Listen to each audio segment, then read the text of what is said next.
Morning everybody, we're at this property in Cheddar today where they have a solar fault, and the weather's not great today. It's grey skies and it's currently raining, but nevertheless we could still do some fault finding and see what's going on. We're also going to take a general look at how well the installation has been installed as well. Right, and this is the mains position here. I've picked up on a few things. The mains comes over from this side and comes straight in, and what we've got here is cables that are just going straight over the front of these connectors. They're not even going through the proper back route. We've also got some lovely DC cabling here, which is obviously only meant for solar DC wiring, and is being used on the AC side, where it connects through this lovely connector here and onto our AC cable in here. So that is a big no-no. Also, these cables come through here to whilst they're still being used as AC, they come in here. Basically, it's a live coming in and a live coming back out. It's the wrong cabling anyway, but there's no stuffing gland. There's no form of clipping. There's no form of trunking or anything like that. The cables just wangle along. There's no proper cable entry on here. Should be a nice stuffing gland on there, giving it some support for the cables inside. And also, this is a double pole isolator. It's only being used as a single pole because there's only a live coming in, a live coming out. There's no neutrals going in there with it. Also, you've obviously got the cables here, and straight up with the pipes, straight up with a pair of heating pipes here, straight up in between with a nice zip tie around it. So that is a big no-no. That should not be done like that.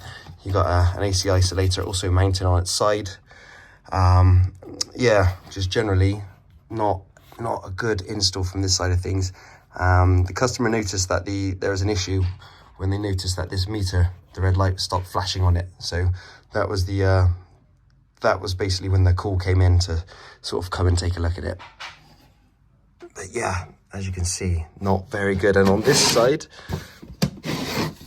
where you've got the CT clamp, which is measuring the solar power, they've just put it into a set of connectors and just left it here floating, not in any kind of enclosure or anything like that. Just sort of just dogged in and left. So we'll go up in the loft and have a look at there. Okay, and what we've got here is our Solaredge 3.5 kilowatt inverter in the loft space here. It has not been done very well. As you can see, just look to my left here, what we've got here. Up above it, there was a voltage optimizer. That's when it used to transform the voltage from a slightly fluctuating 230 plus volts and drop it to like a steady 220 volts. But these units can cause havoc inside the home with appliances and things like that. So they're not a good idea, and they're not necessary. And you do get some rogue salespeople come along trying to tell you that you need to have one of these fitted, charge you hundreds of pounds, and basically it's not needed at all. So it does have its place in the industry, but it's certainly not for your typical system. So yeah, this, as you can see here, that it was installed and it's been disconnected. This is the AC power supply, which goes back down to the mains. This goes basically, the system goes from the DC, from the actual solar system on the roof. It comes straight down here, clips down here and into the unit. From here, the solar power then converts from DC over to AC, which is now user-friendly for the home. So it then comes through here, comes through this cable, which this cable then drops straight down back to the mains position, where you can then use it in the home or export it back to the grid. And what they've also got, you'll notice here, there's another inverter around here, inverter number 2. This is doing a different function. This one here, this is like this. We've got one here and one here because this one's been added after, and the reason it's been added after is because they originally had solar panels fitted, and then a few years ago they decided they wanted to have some batteries fitted. So what you do with that normally is you have your inverter system which is up and running with the solar, and then you then go down the route of having the batteries added. So you, instead of replacing the unit, which has got MCS implications and things like that connected to it because it's all registered, what you do is you add an inverter which then links directly to the battery. So this inverter line goes straight down to the mains as well. So from this inverter, you've got an AC cable that runs straight down to the mains, and you've also got a battery inverter which has got an AC cable that goes down to the mains as well. So essentially these two systems link up down at the mains position. So this is what happens from the point of view of the solar production and how it can be used for battery. This is what we call an AC coupled system. So what happens is it comes from the roof, production is made, it comes through the inverter down to the mains.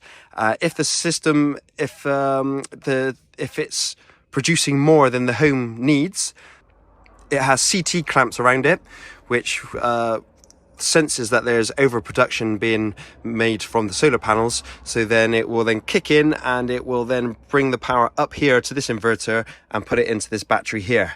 And I'll talk a bit more about the battery, as you can see in a minute, and some other various bits. But yeah, basically the power is then stored in this battery, and as and when the power is needed for the home, say for example it's the night time and there's no more solar production happening, then the battery will the inverter will then kick in and then use the power from this battery to then power the home. So what you got going on here is it basically converts 3 times. So it goes from DC power, converts here to AC. So that's conversion number 1, goes down to the mains, and then to charge this battery then goes from the AC down here, which comes up through the system and converts it through here to DC. So that's conversion number 2. And then from DC, when you want to then use that battery power for the home, it then converts back to AC. So that's conversion number 3. So it converts 3 times. And along the way, during those 3 conversions, you actually lose power from that. So it's not the best setup, but it's a workaround basically. Oh, I just messed up my torch. Here we go. So yeah, anyway, as you can see, when they did disconnect this voltage optimizer unit here, they have not put it in any form of enclosure or anything. This should be enclosed. You got a cable here which is just dingo dangoing around here. That should not be like that. That should be clipped up nice and neat. You look at the CT clamp cable. Look, it's just strung straight across here. Shoddy bad work. I can run my mouth a little bit more up here because I didn't want to say too much when I was downstairs, because the customers were there. They know everything that I've told them, but it's just how I'm now describing it. There's YouTube channel talk and there's customer talk. You know, I say the same things, but I filter them in 2 different ways. This is what happens. Look here, we've got our DC cables there. There's no form of isolation for them. They just go into this pair of connectors here and then go into another pair of connectors here. So not good. Yeah, this should be a nice isolator there to isolate these cables. Again, for the AC side of things, there should be a nice isolator here, a rotary isolator that you can turn to isolate the system from one side and the other. None of that whatsoever. It's just this shoddy rubbish workmanship with going into these little connectors here. So singly insulated cables on exposed. And yeah, come and take a look at the battery. Look at the battery. I mean, these batteries can be stood on their end. They can be rack mounted on the end like this, or they can go flat. But what you can't do is just have a battery sat on a couple of beams like this with no form of just sat there. That could fall down any time. If there's any maintenance going on up in here with any of the pipework or anything like that, these wires could be tripped on, the battery could be pulled over, it could be all kinds of problems from this. So yeah, as you can see, just more shoddiness. It's just rubbish. It really is rubbish. It's just been slung in basically, is the way. So yeah, from that side of things, not a good install at all. So to talk about the faults now that we've got in the system, if I press the OK, you can see here I've got the voltage, the AC voltage showing 234 volts. You got the DC voltage. Look here, as it is down low around about 60 volts, and then it'll climb to about 400 odd volts and then come back down. And then you can see the actual wattage of the panels is showing 0.0. So I have spoken to Solaredge. I've already done all of that. I've already done my due diligence with it. And basically what you'll notice here, keep watching, it'll climb and then it'll drop down and it'll go into an error code in a minute. So I spoke to Solaredge, and basically I told them about the error code, which you'll see come up on the screen in a minute. And they basically said that the unit is likely to be faulty. And the good news is, Oh, here we go. Okay, thank you.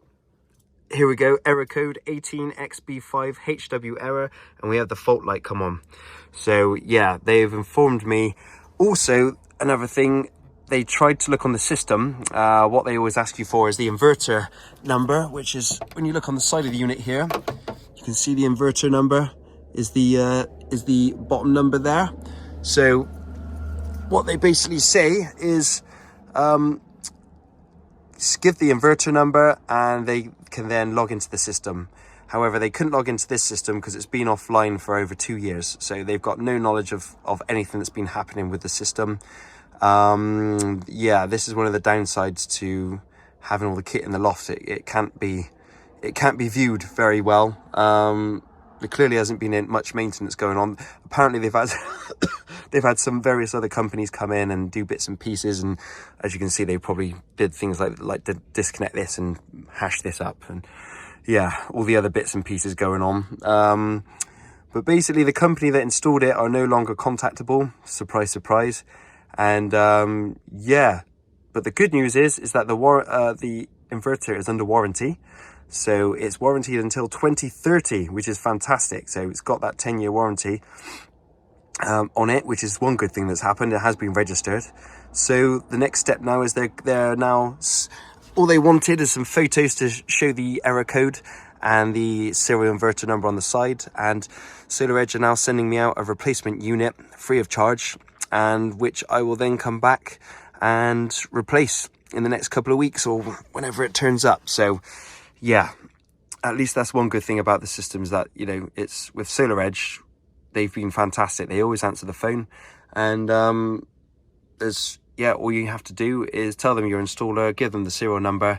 They already know who you are because your number comes up on their system, as long as you're a registered installer, which we are. So yeah, there is no sort of usernames, passwords and all that kind of stuff no security to have to get through, because they already know it's you. So yeah, really good. I'm really pleased with the customer service from them. And pretty much straight away, as soon as the guy on the phone heard about the error code, he's pretty much straight away said, oh yeah, we'll send you out a replacement unit. So they also emailed me out the Wi-Fi setup guide, and I went through it. It's a really good detailed YouTube video. I went through it, and basically it wouldn't connect on any one of those options. So yeah, so all in all, if you ever get this problem come up, then you're probably going to be looking at a new inverter. Obviously there are things like the actual panels themselves that can go wrong. It could be the panels, it could be a connection issue from the solar panels out on the roof. It could be corrosion going on up there.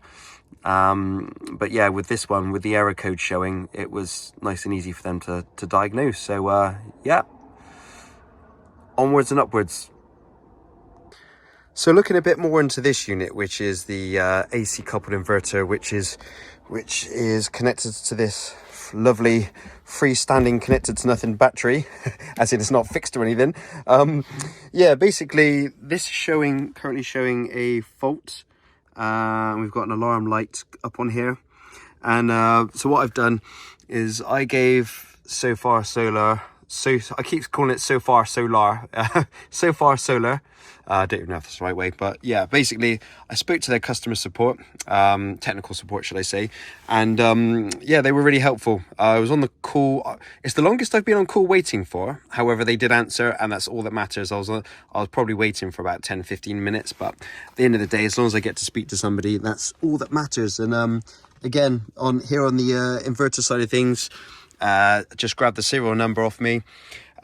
He looked at the system and said, oh, it's been offline. It showed it was offline 2 years ago.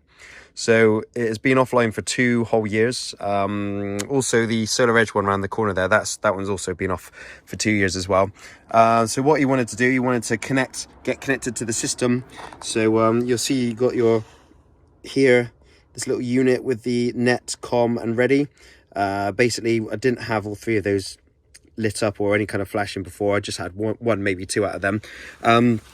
So what he did, he walked me through the process of how to get it back online. this unit has its own internal Wi-Fi that you can connect to. So I connected to the internal Wi-Fi of this actual system, and then I then typed in an IP address on my server. So I've got an iPhone, so I went onto my Safari, I typed in a code, it was like 10.10.100, you know, IP address, did that, and then once that had happened, it then asked me for a username and password, which was just admin. That's not for this actual unit, that's just for their sort of, you know, for the Sofar solar site. And then from there, you then just have to put in the password for this actual dongle unit itself, this actual unit here. It wasn't working, and we tried everything and kept doing it, kept trying, and in the end, there's a couple of screws under here which is holding this unit in, and what we did is I just simply undid the screws, disconnected it, left it disconnected for about 10 seconds, plugged it back in, and then all of a sudden I tried to log in again, and it was then working fine. So it worked perfectly fine using the password. There's a little password that's written on this unit here, and once that was the case, I was then able to connect to the customers. I put the customers you know, details in on the system, and once I put the details in on the system, it then connected. The guy at the other end could then see the inverter, could see everything about it. Then he could see that the batteries were showing as not being connected, and yeah, basically he said to me, everything's showing fine. He said the AC is showing fine going into the inverter. The inverter itself, he ran a check on it, and everything was showing fine with the system. So there's no issues there. So he said whatever the problem is, it's going to be with the battery. So and he said, oh, by the way, you're only showing 9 volts on the actual battery. So I thought, okay, this thing is discharged really, really low, like pretty much to nothing. So yeah, so basically that was that with that phone call. I then got on the phone to Pylontech, and again, I was able to speak to somebody. They answered the call literally within about 30 seconds, so that's really good. And believe me, when you're up in somebody's loft like this, these phone calls are so important. So whenever you're looking, if you are somebody that's watching this and looking into which manufacturers to use, then always go for ones that have got good customer service, because my God, you really need it in this industry. So whether you're the installer or the customer, you really want it. So basically I spoke to them at Pylontech, and yeah, really helpful again. And basically they tried to do a simple thing. They said turn the rocker switch off, then back on again, and then press and hold the SW button for a couple of seconds, and this should light up. And he basically said, we weren't really expecting it to happen because it's only showed 9 volts, but just tried that first anyway. And so basically what he said is that it's discharged so low that there's no user functionality with the system whatsoever. You can't even, this unit currently, this inverter is currently set to be charging right now to try and put some power back in, but the battery will not allow it because it's just too low. It needs to be manually overridden basically. So what we need to do is basically like a bump start. We need to bump start the battery. So what now needs to happen is Pylontech have sent me over some email instructions, which they're going to which explains basically how to take this unit apart. And I got to put it on a bench power supply and put, I think he said 50 volts at 2 amps. It's all written in the instructions anyway of the guide. So but basically the main thing is that I need to disconnect this battery, take it home with me, put it on a bench supply and charge it, give it a good long charge, get it back up to its former glory, and then this unit can then be connected.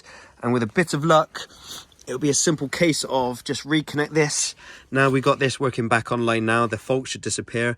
If it doesn't, I'll be back on the phone to them and they'll be able to work their magic from their end, no doubt. So yeah, we've made progress, but the reason why this thing's discharged so much down to 9 volts is because this has been offline for 2 years. So what can happen is that if this is offline, the system will still carry on working, but it will just carry on discharging, and then the system just doesn't, it can't do anything. It's completely frozen, locked out, because we've lost communication, the batteries have gone flat.